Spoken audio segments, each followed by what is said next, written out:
말씀 보시겠습니다. 역대하 6장에서 보십시다. 역대하 6장 18절에 있는 말씀부터 23절까지만 보도록 합니다. 역대하 6장 18절부터 23절 읽겠습니다. 하나님이 참으로 사람과 함께 땅에 계시리이까 보소서 하늘과 하늘들의 하늘이라도 주를 용납하지 못하겠거든 하물며 내가 건축한 이 성전이 오리이까 그러나 나의 하나님 여호와여 주의 종의 기도와 강물을 돌아보시며 주의 종이 주 앞에서 부르짖는 것과 비는 기도를 들으시옵소서. 주께서 전에 말씀하시기를 내 이름을 거기에 두리라 하신 곳 이 성전을 향하여 주의 눈이 주야로 보시옵소서. 종이 이곳을 향하여 비는 기도를 들으시옵소서. 주의 종과 주의 백성 이스라엘이 이곳을 향하여 기도할 때에 주는 그 간구함을 들으시되 주께서 계신 곳 하늘에서 들으시고 들으시사 사하여 주옵소서. 만일 어떤 사람이 그의 이웃에게 금지함으로 맹세시킴을 받고 그가 와서 이 성전에 있는 주의 제단 앞에 맹세하거든 주는 하늘에서 들으시고 행하시되 주의 종들을 심판하사 악한 자의 죄를 정하여 그의 행위대로 그의 머리에 돌리시고 공의로운 자를 의롭다 하사 그 의로운 대로 갚으시옵소서. 아멘. 솔로몬은 하나님의 성전을 건축하고 난 이후에 봉헌식을 통해서 하나님께 그가 간절하게 기도를 드립니다. 거기에 이제 우리가 11절에 보면은 세우신 언약을 넣은 궤를 그 성소에 넣어놓고 그곳에 롯제단을 쌓아서 그곳에서 이제 하나님께 손을 높이 들고 무릎을 꿇고 기도를 하는데 하나님께서 내가 이곳에서 하는 기도를 들으십시오 라고 하는 거예요. 그 18절에 있는 이 말씀에 보면은 이 작은 그런 제단 속에도 하나님은 오셔서 응답하신다. 참 이 신비한 일이죠. 우주를 통치하신 하나님께서 그가 만드신 그 주의 성전 그곳에 오셔서 하나님이 또 섭리하신다라고 하는 거예요. 들으신다라고 하는 거예요. 그러니까 우리가 이 기도를 할 때 하나님은 우주를 창조하시고 우주보다 더 넓으시겠죠. 광활한 그런 모든 것을 다 통치하신 하나님께서 자기가 지은 그 솔로몬의 성전이라고 하는 것은 사람들이 봤을 때는 굉장히 화려하고 엄청나게 크고 좋은 것이었지만은 하나님 보실 때는 그건 아무것도 아니거든요. 근데 그곳에 와서 하나님이 내 기도를 들어주심을 갖다가 확신하고 기도하는 거예요. 우리가 이 예배당이라고 하는 것이 보세요. 하나님의 통치 영역에서는 정말 뭐 티끌만 못하는 거예요. 보이지도 아주 미세먼지와 같은 것일 거예요. 그런데 교회당에 와서 기도할 때 하나님께서 우리의 기도를 들으신다라고 분명한 확신을 가지고 여기 솔로몬이 지금 기도를 드리고 있는데 한번 보십시오. 거기 보면 내가 비는 기도를 들어줘서 그랬는데 19절에 보실까요? 그거 보시면은 하반절에 주 앞에서 부르짖는 것과 비는 기도를 들어주세요 그랬어요. 20절에도 보세요. 이곳을 향하여 종이 이곳을 향하여 비는 기도를 들어주세요. 21절에도 보시면은 주께서 계신 곳 하늘에서 들으시고 들으시사 죄를 용서해 주십시오. 23절에도 보면 주는 하늘에서 들으시고 행하시되 26절에도 보면은 거기에 보여요. 그들이 기도할 때 그곳에서 비는 기도를 들으시고 비를 내리지 않을 수도 있다. 27절에 보시면 주께서는 하늘에서 들으사 그랬어요. 또 넘어가서 보십시오. 이 30절에는 주는 계신 곳 하늘에서 들으시며 33절에도 주는 계신 곳 하늘에서 들으시고 모든 이방인이 주께 부르짖는 대로 이루사. 누구든지 이전에 와서 드리는 기도를 들어주세요.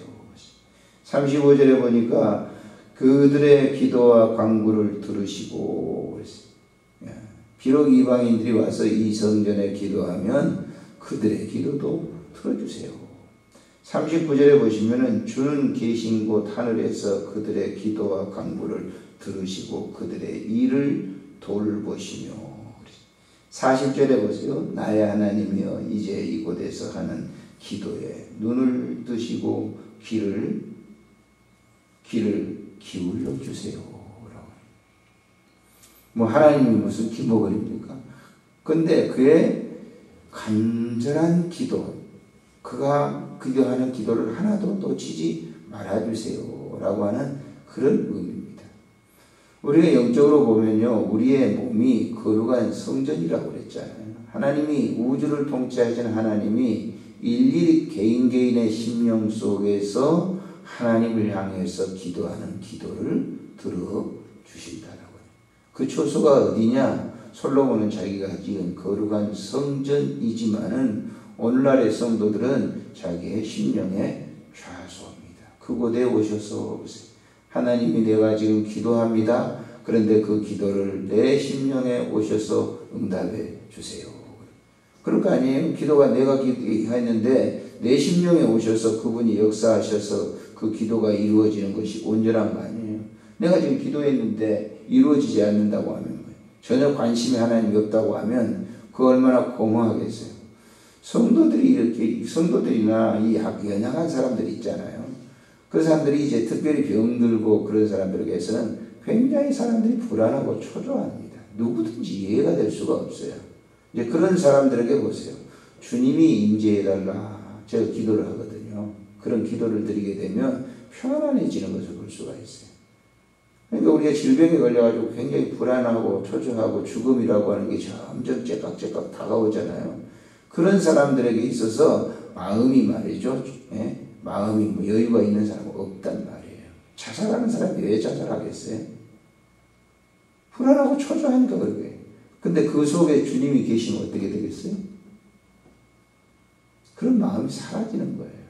그러니까 우리가 주의 성전이다라고 하는 것은 솔로몬이 자기가 만든 이 성전에서 드리는 기도를 우리는 지금 이 현대적인 의미로 본다고 하면 물론 예배당도 예배당이죠. 그래 더 중요한 것은 내 심령. 이 아침에 여러분들이 드리는 그 기도, 좀 불안하고 초조한 그런 가운데 있는, 그리고 뭐 안정되지 못한 그런 일도 있을 거예요.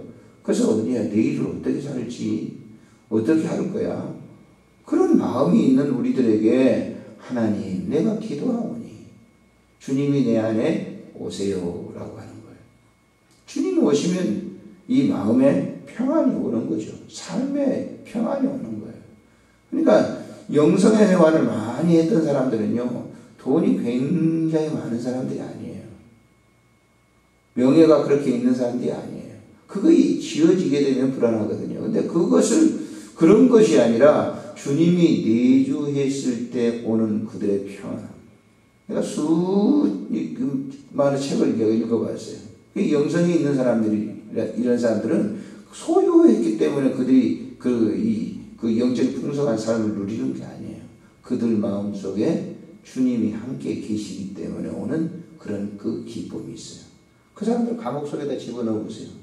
전혀 그 사람들에게 있어서는 불안함이 없어요. 주님의 동행하시니까요. 바울 사도가 감옥 속에 들어갔는데 감옥 속에 있는 사람들을 보세요. 내일의 안정성이 없잖아요. 제가 얼마 전에 그 김대중 씨가 쓴 이제 옥중서신이라고 하는 그 편지 있잖아요. 자기 가족들과 관계 속에서 이렇게 가족들이 면회오고 그러면 편지를 갖다가, 그 편지를 당시에 군사정권 시절이니까 조그마한 그 엽서 안에 말이죠. 글씨를 깨알처럼 써가지고, 자기의 글씨를 깨알처럼 쓴다니까요. 우리가 잘 보면 보지도 않을 정도로 그걸 써가지고 보내는 거예요. 종이는 없고 그러니까 그걸 쓰는 거죠, 거기다가. 가족의 안부를 묻고 그러는데, 그분이 편지를 쓸 때마다 가족들이 면회 올 때마다 뭘 얘기하냐면요, 책을 좀 넣어달라는 거예요. 그래서 자기가 원하는 책을. 그래서 김대중 씨나 여기 김동기 씨나 보면은요, 옥중에 있었을 때 성경을 그렇게 많이 읽어요. 성경 책을 많이 읽고. 그러니까 그 감옥 속에 있으면서도 거기 보면은 이제 그 부분에 뭐 그분이 뭐 잘했다 뭐다 이런 건 내가 그 감옥 속에 있으면서도 불안하지 않았다는 거예요. 그건 많은 독서를 통해서 마음의 안정을 찾은 거란 말이에요. 감옥이 있는 것이 말이죠. 우리가 볼 때는 그 24시간 독방에 있다는 걸 생각해 보세요. 끔찍한 일이 아니에요. 근데도 그런 것을 느끼지 못하는 거예요. 우리가 바울사도나 다니엘이나 이런 사람들 한번 보세요. 요셉이나 이런 사람들 보세요. 그 사람들이 그 기도할 때 그 감옥 속에 함께 주님이 있으니까 불안한 게 없는 거예요. 대부분 그런 데가 있으면 막 사람들이 어찌할 바를 모르잖아요. 그런데 그 속에 주님이 내주해야 하니까 거의 불안하지. 다 맡겨버리는 거예요. 주님이 하신다라고 하는 거예요. 우리가 대한항공 부사장 그 조연아 씨 얘기를 합니다만, 감옥에 있으니까 말이죠. 재판을 받으면서 얼마나 불안해요. 쌍둥이가 있는데, 두 아들인가요? 있는데, 보고 싶어가지고, 돌이, 두 살인가요? 돌이 가까운데, 굉장히 막 불안하다고 그러잖아요. 좀 빨리 조처를 좀 취해서 나가게 해달라고. 그러니까 지옥에 사는 거죠. 감옥. 똑같은 감옥에 있는데 어떤 사람은 편안한 사람, 어떤 사람은 여유가 있는 그 삶이 뭐겠어요? 주님이 함께 내주하게 되면 그 평안이 오는 거란 말이에요. 솔로몬이 바로 그 성전에서 기도를 드리고, 여기 한번 오늘 가가지고 이 6장을 한번 쭉 이렇게 보세요. 열왕기상 8장하고 하면 똑같은 거거든요. 성전 봉헌식을 하면서 하나님께 기도할 때 자기 기도만 드리는 게 아니라 우리 온 백성들이 이 성전에 와서 기도할 때 들으시고 함께 해주세요 라고 하는 그런 기도를 드리고 있는 것을 이렇게 볼 수가 있어요. 그래서 여기 좀 보면 맨 마지막 결론에 이렇게 내리잖아요. 하나님 은혜를 성도들에게 은혜를 기뻐하게 하옵소서. 그리고 난 다음, 자, 41절에 한번 보시면 이렇게 읽겠습니다. 여호와 하나님이여 일어나 들어가사 주의 능력의 궤와 함께 주의 평안한 처소에 계시옵소서. 여호와 하나님이여 원하옵건대 주의 제사장들에게 구원을 있게 하시고 또 주의 성도들에게 은혜를 기뻐하게 하세요. 42절 여호와 하나님이여 주의 기름 부은 자 받은 자에게서 얼굴을 돌리지 마시옵고 주의 종 다윗에게 베푸신 은총을 기억하여 하소서 하였더라. 다윗이 그렇게 한 생애를 여호와는 나의 목자시니 부족함이 없으리로다 하는 고백과 같이 우리도 그런 삶을 누리게 해주세요. 그랬어요. 그 시편 23편에 다윗이 보세요. 내가 사망의 음침한 골짜기로 다닐지라도 해를 두려워하지 않을 것은 주께서 나와 함께 계십니다. 기도하겠습니다. 좋으신 하나님 아버지 은혜를 감사합니다. 오늘도 귀한 말씀을 들었습니다.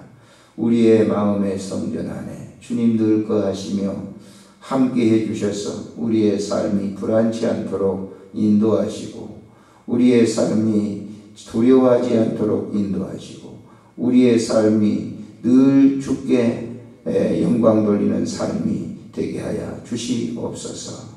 우리 구주 예수님의 이름으로 기도드리옵나이다. 아멘.